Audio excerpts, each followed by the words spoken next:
Many sermons have been wasted on the book of Genesis. And what I mean by that is, and perhaps you've heard a number of these sermons as well, but many sermons, when they make their way through Genesis, when preachers make their way through Genesis, focus on secondary things at best. So, for instance, Genesis becomes a book that was originally intended by God primarily to tell us how old the earth is. It's not, okay? Or Genesis gives us a catalog of heroes, Noah and Abraham and David and all of these people, Isaac and Jacob and all of these people that we are to emulate, that Genesis becomes almost like a moralistic handbook showing us people that we should copy. It wasn't given to tell us how old the earth is. It wasn't written to give us a catalog of moral heroes to emulate. In fact, as you make your way through Genesis, what you discover is that the so-called heroes in Genesis aren't really heroes at all. They fall and they fail, they lie, they make huge mistakes, they get afraid, they're selfish, they're egotistical, they're unreliable. There are, even in the greatest people that we find in the book of Genesis, there is enough flaws and enough of their failures revealed to get us to see that this book was not primarily written so that we would have moral heroes to emulate. Genesis is not a collection of stories of great people who did great things for God.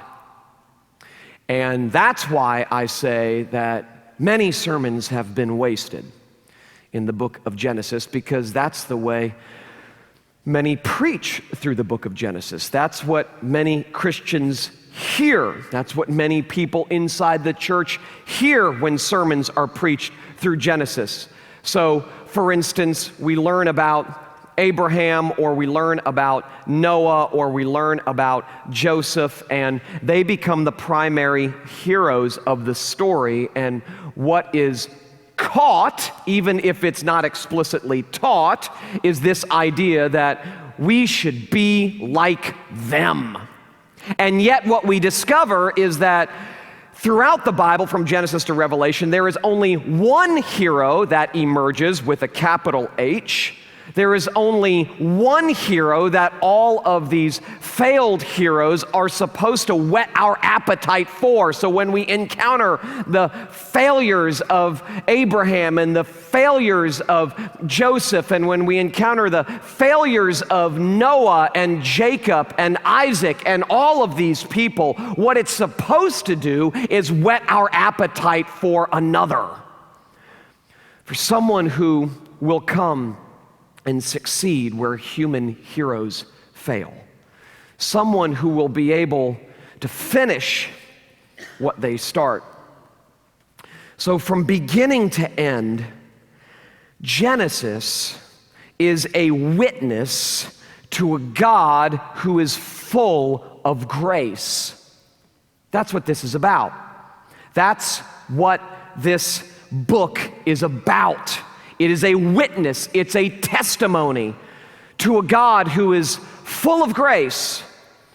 It's a testimony, it's a witness to a gracious, bountiful God. That's why the title of the series is In the Beginning, Grace. It's a series about a creator who makes and gives and saves. And in the process of revealing a creator who makes and gives and saves, what we discover is that we are creatures who are made, who receive, and who are saved. We are receivers and not achievers. That's what this book shows us. So this series is about the unconditional, one-way, unstoppable love of God. And this morning I want to introduce this series by doing a broad overview of Genesis 1 and 2, because the very act of creation illuminates or showcases the initiating nature of grace. The first thing that we discover about God in the Bible is that He gives. First thing. The first thing we discover when we open the Bible is about a God who, in and of Himself, is fully satisfied. He doesn't need anything. He creates not to get first. He creates to give. That's what we discover. Even in these first chapters, we discover something absolutely foundational and fundamental about who God is. So, believe it or not, we can learn a lot about the Christian life in Genesis 1 and 2. A lot. And what we learn is that new life happens as a result of God's movement toward us, not our movement toward God.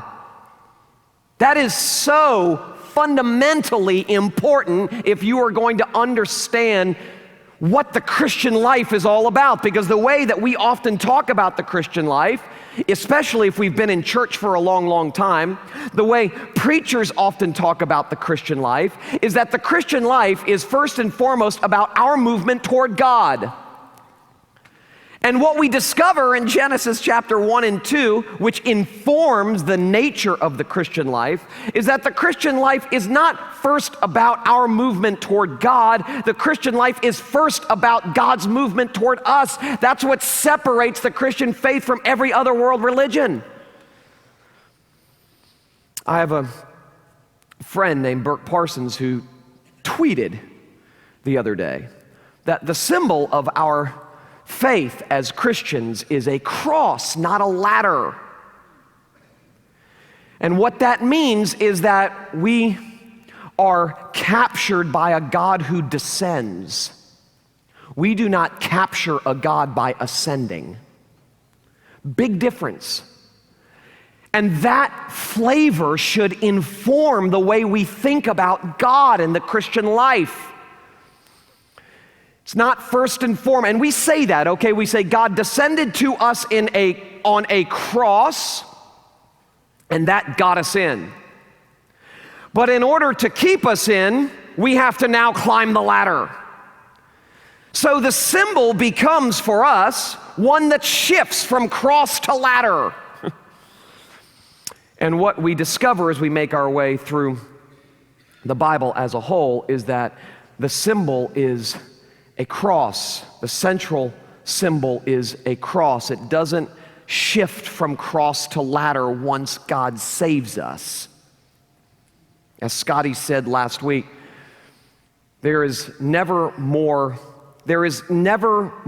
than the gospel. There is only more of the gospel, that once God saves us, He doesn't then move us beyond the gospel. He moves us more deeply into the gospel. And that's what we discover even here. Even here we discover a God who descends. Even here we discover a God who gives, a God who comes down, a God of radical grace. So, two things I want to consider this morning as we get this series started. Very practical things. Things that you may not initially think when you first read these two chapters of Genesis, but they're here. We can either, every single one of us, okay, and we make this choice every day. In fact, not just people inside the church, but every single person on this planet, every single person in the world lives their life in one of two ways.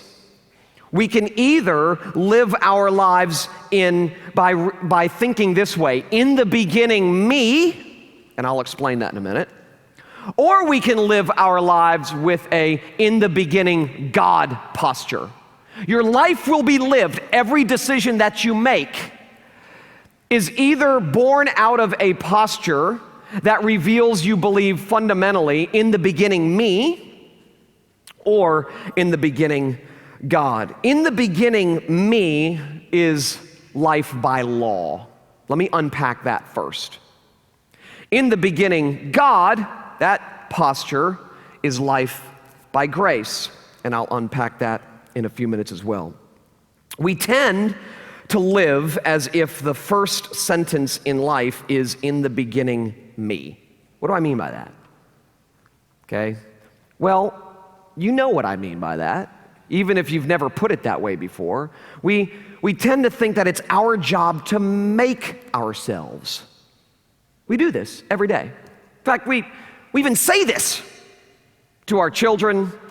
We say this to others. We say this to ourselves. Make something of yourself.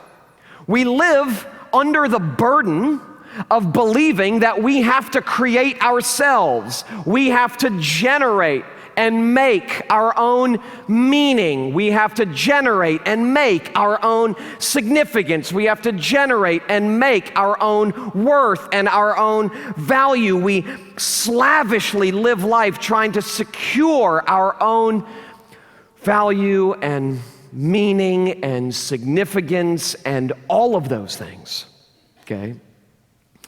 And we do this in two common places: work and relationships.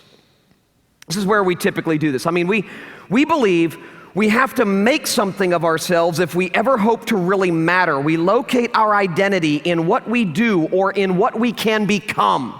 We all do that, okay? Every single one of us at various levels does that, and we tend to do that in one of two primary places: work or vocation and relationships. When it comes to work, success means status. A promotion means I'm important. Prominence in my field will garner the attention and the respect that I long for.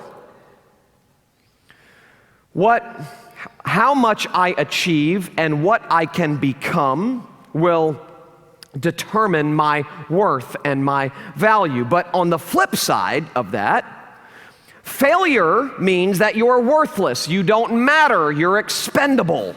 I've shared this before, but when I moved back home to South Florida in 2003 to plant New City Church in Coconut Creek, I remember feeling like it was the hardest time of my life. And sure, there was a lot of work to do. It's hard to get something started, anything started, you know, business, family, church. It's hard to get something off the ground.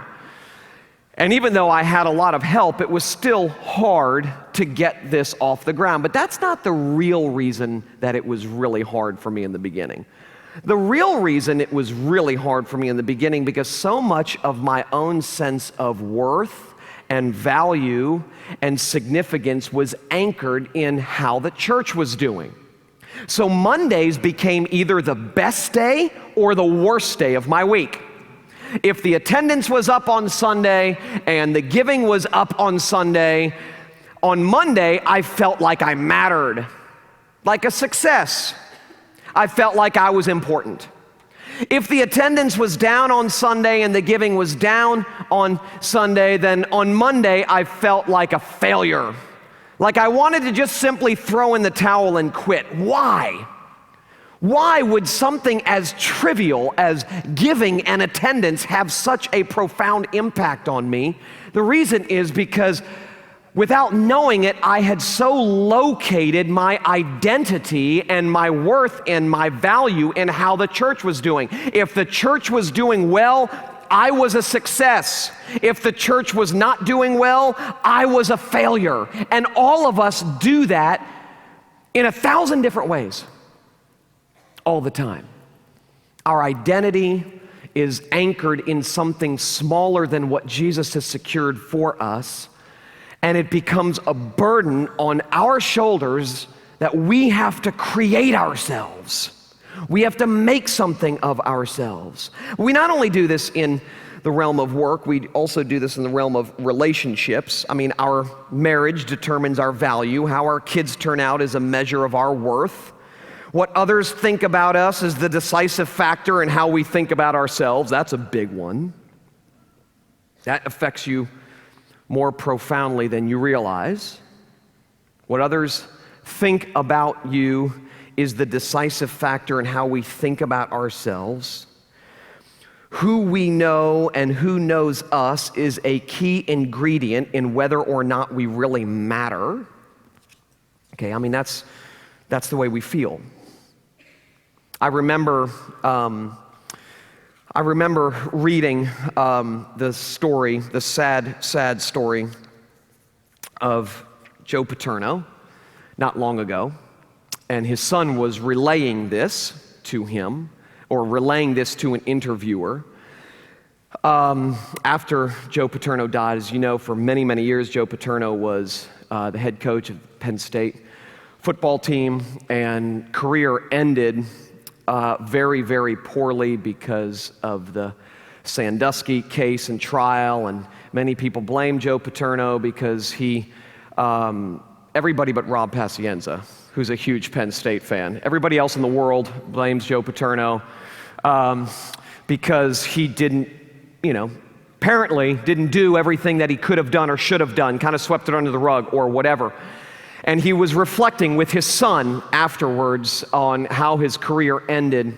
And he said, "My name. I've spent my whole life trying to make that name mean something, and now it's gone." And I thought, that's not just true of him. That's true of us. It's true of everybody in the world. We spend our lives trying to make something of ourselves, trying to create ourselves, trying to get other people to think certain things about us.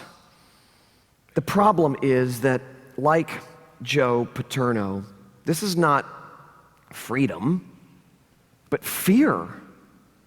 It falls woefully short of the freedom that God intended for us to experience in this world with one another. I mean, what if we, like him, work our whole lives to make our name mean something and get to the end and have to say, now it's gone?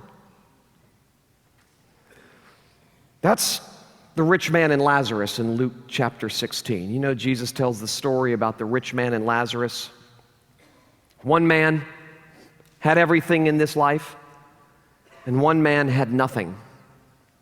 And both die. And in the story, Jesus says one goes to hell and one goes to heaven. And the rich man is in hell, and his experience there is so terrible that he begs Jesus to send warnings to his brothers so that they don't end up where he is. And there are a lot of fascinating things about that particular story that Jesus tells, but perhaps one of the most fascinating is the thing that is most overlooked. The fact of the matter is that Lazarus had a name. He's identified, Lazarus. The rich man has no name. He's simply identified as the rich man.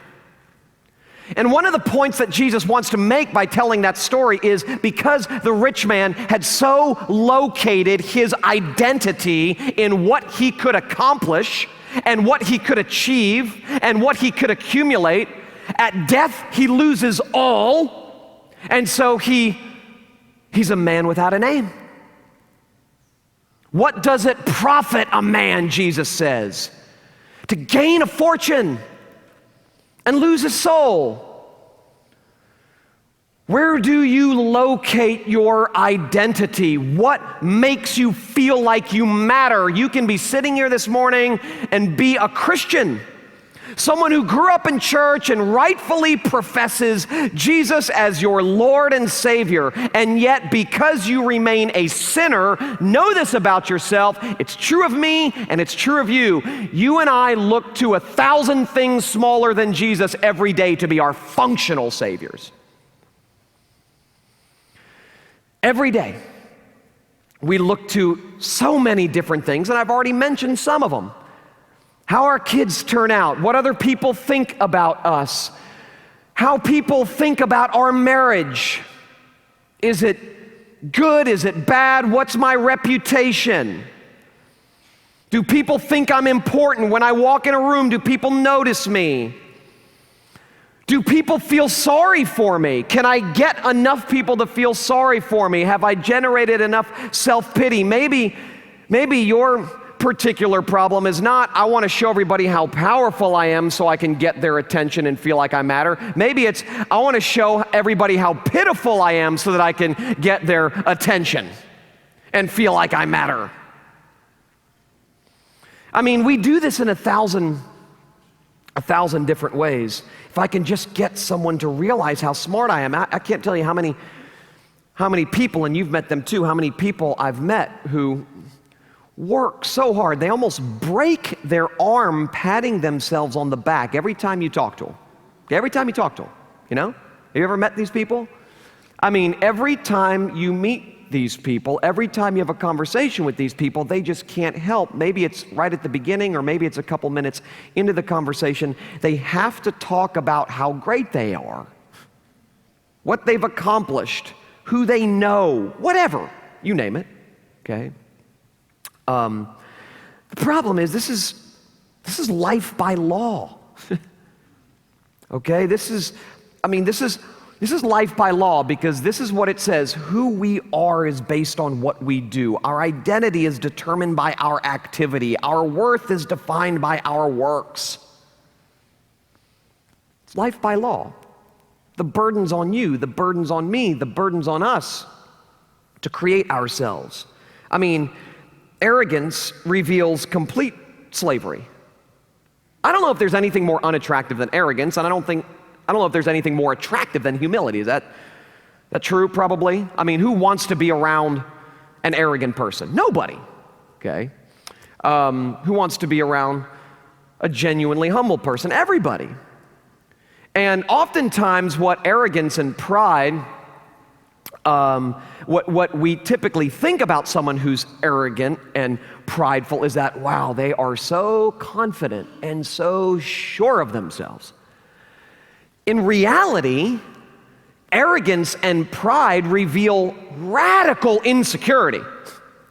I mean, if we are one of those people who constantly have to tell everyone how great we are, what it reveals is that we are so insecure, and what you think about, I need what you think about me to be high so I can feel like I matter. Okay? If people don't think that I'm right, if people don't think that I'm great, if people don't think that I'm smart, if people don't admire me, I'm nothing. Take immodesty for an example. It's another one. Immodesty. Immodesty, believe it or not, is an attempt to save ourselves. It's a self-salvation project. You say, how are you in the world making a connection between immodesty and self-salvation projects? Well, listen, this is the reason why people are immodest. If people don't find me physically desirable, I'm worthless. Okay, do you see how all of these external activities, arrogance, or all these attitudinal postures, arrogance, immodesty, whatever, they all reveal a burdensome self-salvation project. I need to validate my own existence, and the way that I can do that is by getting people to think I'm great, or beautiful, or powerful, or smart, or whatever. Okay? I mean, as I said a minute ago, people do this in 1,000 different ways. Some do it by saying, you know, I want to get people to think I'm strong so that they will admire me. Other people say, I want people to think I'm weak so that they'll admire me.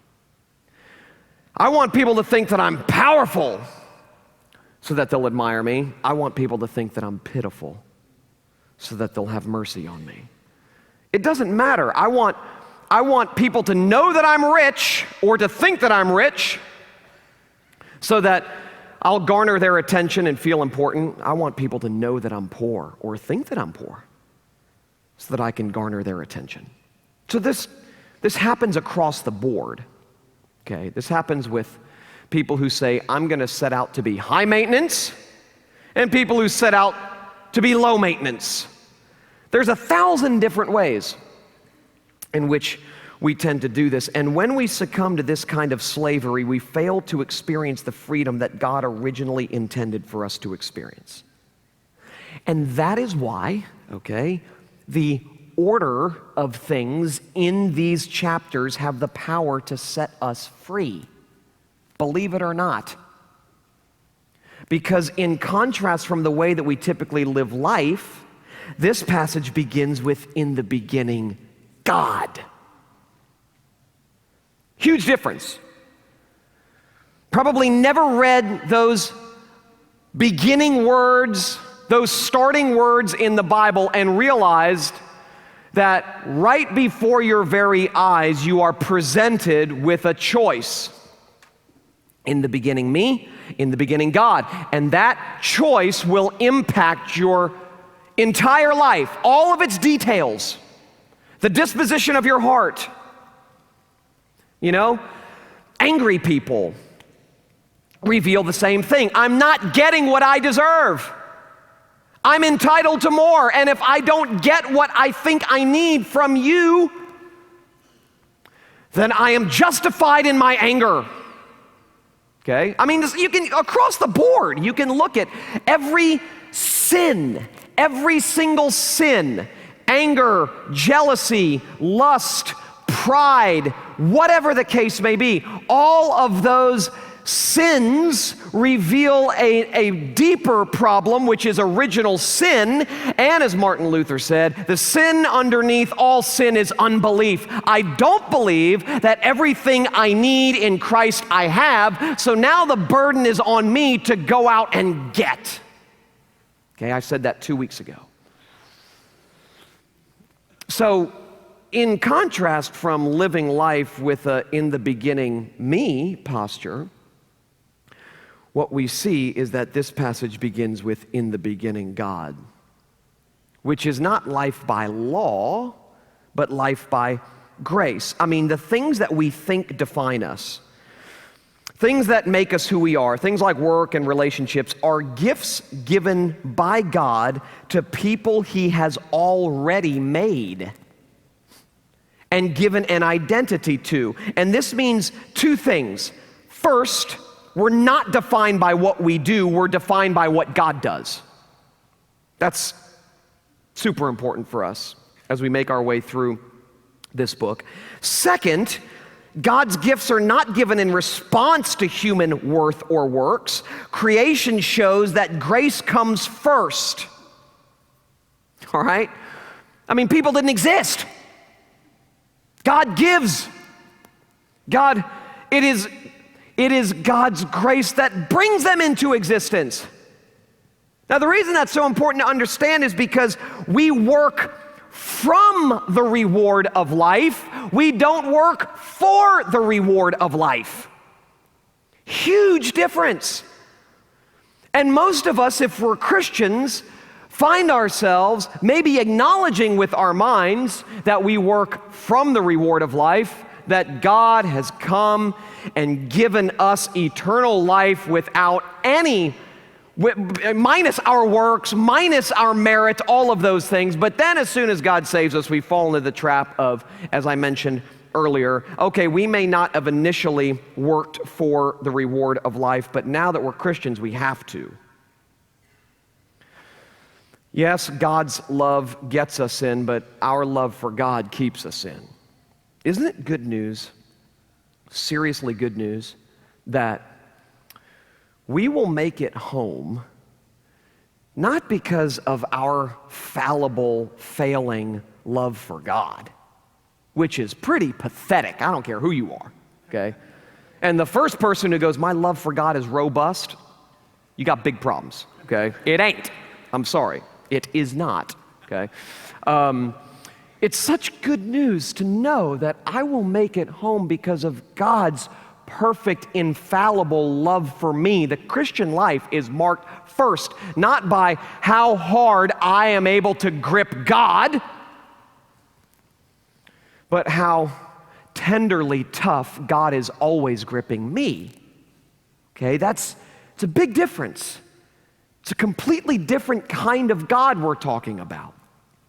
When we talk about a God who reaches down, we work, and this is what Genesis teaches us. We work from the reward of life. Life is given, and we then work from the reward of life. God makes and creates and gives, and then says, do these things, okay? He doesn't say, do these things and you'll get life. He says, here's life. You didn't deserve it. You didn't ask for it. Therefore, do these things. Okay? As Tim Keller often says, that religion says obedience precedes acceptance. The gospel says acceptance precedes obedience. Big difference. So, creation, in other words, is an unambiguous instance of unconditional grace. There's so much we can learn just by virtue of the fact that God created. So much we can learn about Him and who He is.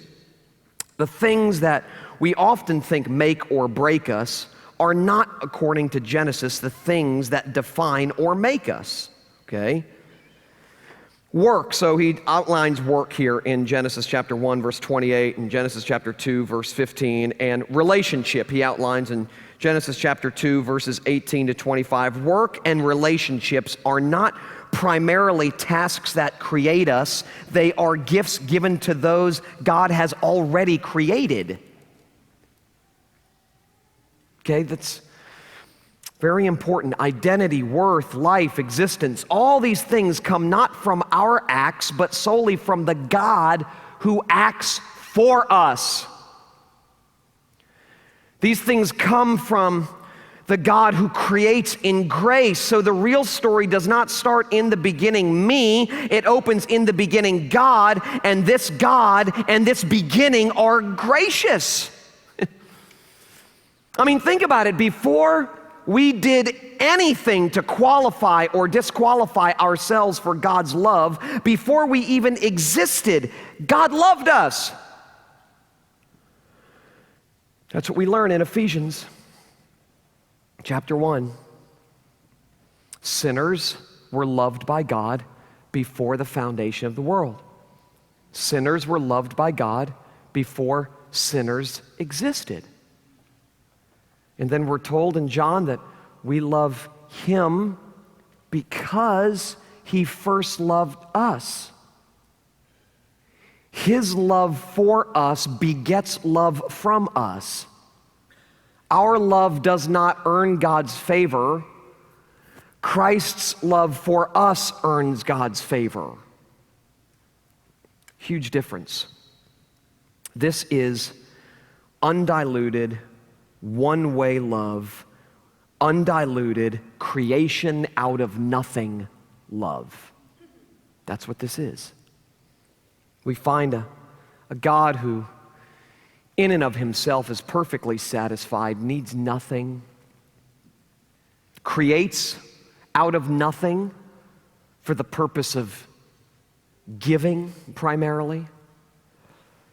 This is our God. This is the one who creates in grace. And Romans 4:17 and Romans 4:5 indicate that the one who after sin and death have entered His good creation acts to recreate in grace. We're going to look at Genesis chapter 3 next week. God made all things good, Genesis chapter 1 and 2. We broke every good thing God made, Genesis chapter 3. And the rest of the Bible is the outworking of God's promise in Genesis chapter 3:15 that He would come to clean up the mess we made. Again, a remarkable instance of unconditional, one-way creation out of nothing kind of love. What we'll see next week is that God could have easily said, you know what, I gave you everything, okay? And I told you, there's just one tree, one, in the whole world that I don't want you to go near. Every other tree is yours. Every animal's yours. Everything belongs to you. There's just one tree. and that's the one you go and eat from? You're a bunch of idiots. I'm out of here. I will go to Mars and I'll start there, okay? I mean, what we discover when God says in Genesis chapter 3:15, you blew it. But have no fear. The seed of the woman will crush the head of the serpent. And I will come back to make all things new. Okay?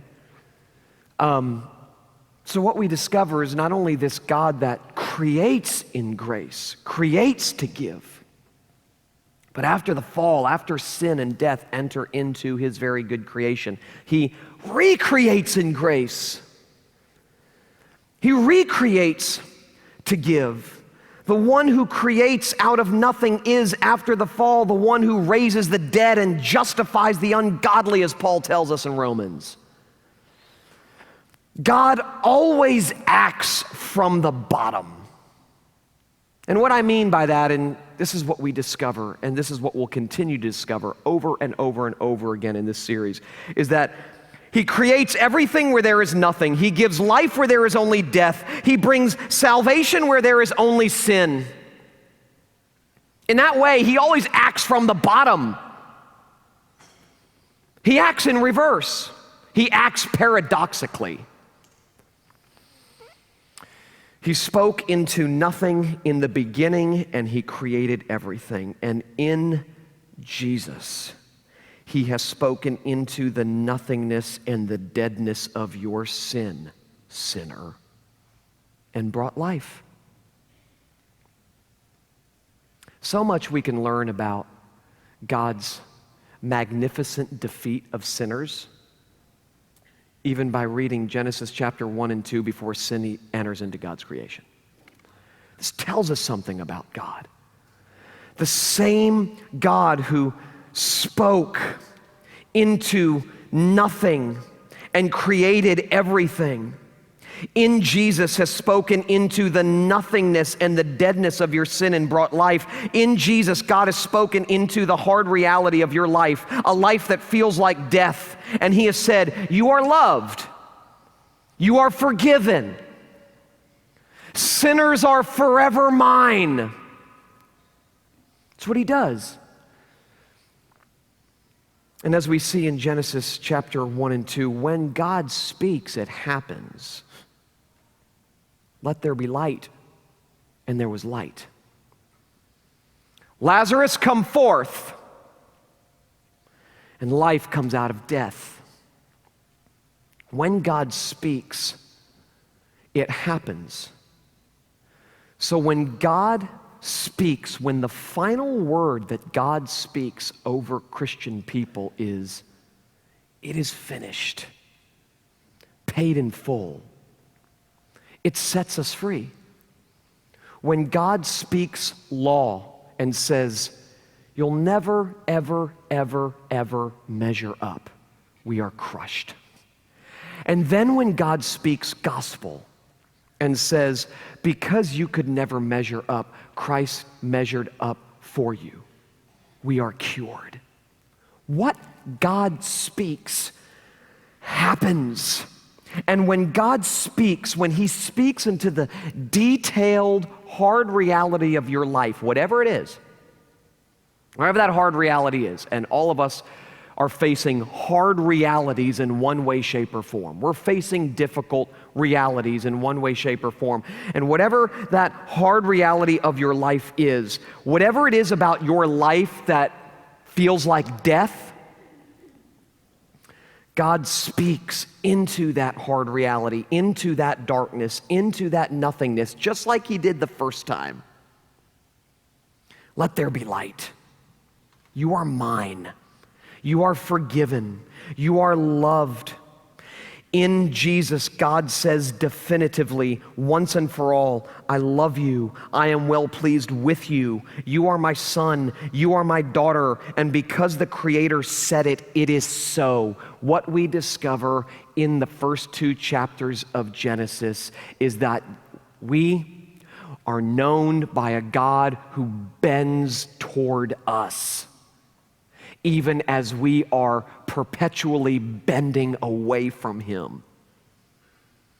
While we were yet sinners, while we were running from God, the hound of heaven tracked us down, magnificently defeated us for the purpose of setting us free. That's what Jesus said he came to do. I've come to set the captives free. Captive to what? Enslaved to what? Enslaved to these self-salvation projects that plague all of us. I have to create myself. I have to make something of myself. The burden is on me to secure my own validation and justification. And what the Bible reveals is because we couldn't, Jesus did. He came to justify the ungodly, so that our core identity, who we are if we are in Christ, is no longer needing to be anchored in the trivial and passing fads of this world, like what we can get people to think about us. Our identity is anchored first and foremost in the rock that can never, ever be